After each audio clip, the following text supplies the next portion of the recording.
Hello दोस्तों, solve with AK में आपका स्वागत है। आज मैं आपको बताने जा रही हूँ फ्लेमिंगो के first chapter the last lesson के बारे में। इस चैप्टर को लिखा है ऑथर द एल्फोस डाउट ने।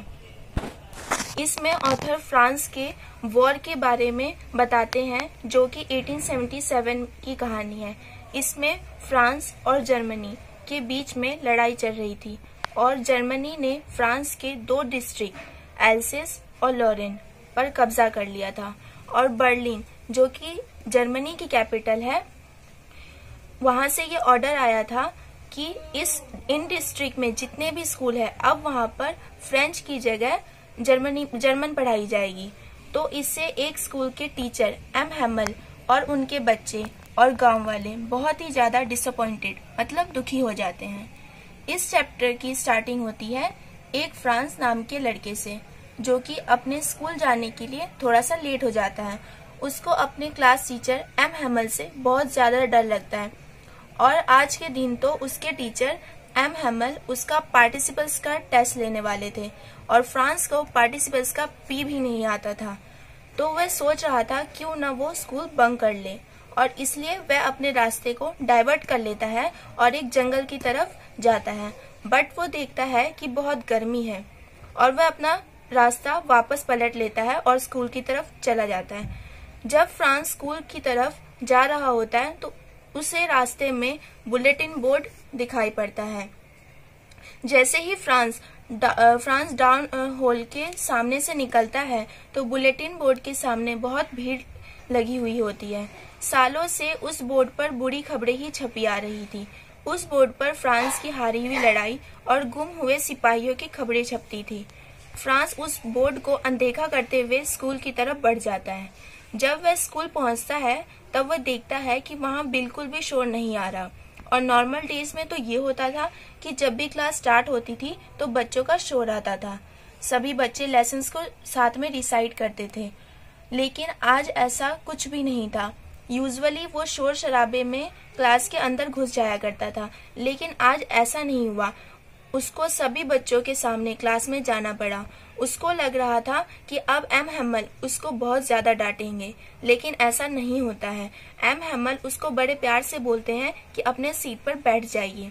फिर फ्रांस अपने सीट पर बैठ जाता है और वह देखता है कि आज एम हैमल ने बहुत ही अच्छे कपड़े पहन रखे हैं जो वो प्राइज डिस्ट्रीब्यूटिंग डे या एनुअल डे पर पहना करते थे।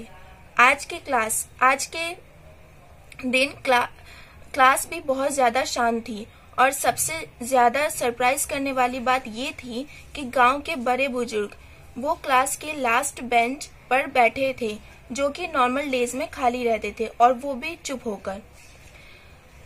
फिर एम हैमल खड़े होते हैं और सभी से बोलते हैं कि हे बच्चों, आज मैं तुम्हें लास्ट लेसन पढ़ाऊंगा। और वह बोलते हैं कि बर्लिन से एक ऑर्डर आया है जिसमें बताया गया है कि फ्रांस के 2 डिस्ट्रिक्ट एल्सेस और लॉरेन में जितने भी स्कूल है अब वह फ्रेंच की जगह जर्मन पढ़ाई जाएगी और आज आप लोगों की लास्ट क्लास होने वाली है फ्रेंच में। कल से आपके लिए नए टीचर आ जाएंगे। फ्रांस एम हैमल की इन बातों को सुनकर बहुत ज्यादा सरप्राइज होता है और उससे ये दुख भी होता है कि क्यों उसे फ्रेंच लैंग्वेज पर ध्यान नहीं दिया। उसे फ्रेंच लैंग्वेज बिल्कुल भी पसंद नहीं थी और उसे एम हैमल भी बिल्कुल पसंद नहीं थे। उसे लगता था कि एम हैमल एक सन की इंसान है, लेकिन उसे एम हैमल की कुछ बातें सुनने के बाद फ्रेंच लैंग्वेज अच्छे लगने लगे थे और उसे अब एम हैमल भी अच्छे लगने लगे थे क्योंकि उसे पता था कि ये हमें कल से नहीं पढ़ाएंगे। फिर एम हैमल ने सभी बच्चों से एक एक करके पार्टिसिपल्स के बारे में पूछा।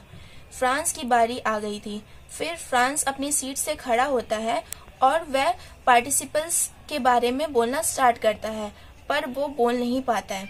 इस पर एम हैमल उसे कुछ नहीं कहते हैं और उसे अपनी सीट पर बैठ जाने को कह देते हैं। एम हैमल ने इस बात पर अपनी चिंता जताई कि एल्सेस के लोग फ्रेंच लैंग्वेज पर बिल्कुल भी ध्यान नहीं देते हैं। उन्होंने बोला कि वह अपने मातृभाषा को सिखाना टालते रहते हैं। फिर एम हैमल ने बोला कि फ्रेंच लैंग्वेज इस दुनिया की सबसे बेस्ट लैंग्वेज है। यह सबसे क्लियर और ब्यूटीफुल लैंग्वेज है और फ्रांस के सभी लोगों को इस लैंग्वेज को धरोहर की तरह संभाल कर रखना चाहिए। अचानक चर्च की घड़ी में 12 बज जाते हैं और नीचे खिड़कियों से जर्मन सिपाहियों की ट्रम्पेट बजाने की आवाज आने लगती है। तो ये सब सुनकर एम हैमल घबरा जाते हैं और उनका चेहरा एकदम डल हो जाता है।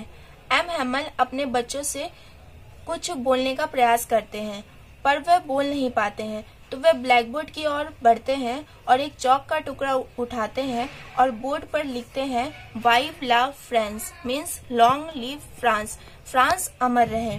और बिना कुछ बोले वे इशारों से क्लास को डिसमिस कर देते हैं। तो दोस्तों ये थी आज की हमारी चैप्टर द लास्ट लेसन की कहानी। मुझे उम्मीद है कि आपको समझ आई होगी और आपके जो भी डाउट्स है कमेंट में जरूर बताएं। और अब मैं आपको बताने जा रही हूँ इस चैप्टर के इम्पोर्टेंट क्वेश्चंस के बारे में जिसके एग्जाम में आने के बहुत ज्यादा चांसेस हैं। First question, what was Franz expected to be prepared with for school that day? Second question, what did France notice that was unusual about the school that day? Third question, what had been put up on the bulletin board? आप इन question with answers की screenshot लेकर आराम से याद कर सकते हैं। आपको बिल्कुल भी मेहनत करने की जरूरत नहीं है, इससे आपको बहुत अच्छे से समझ में आ जाएगा। Fourth question, why the old men of the village were sitting at the back of the classroom? Fifth question, how did France feeling about M. Hamel and school change?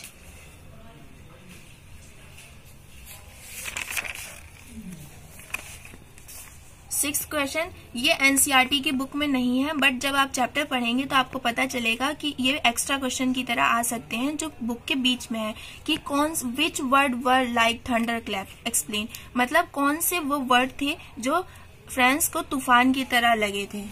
Seventh question, what did M Hamel say about French language? M Hamel ने French language के बारे में क्या कहा था?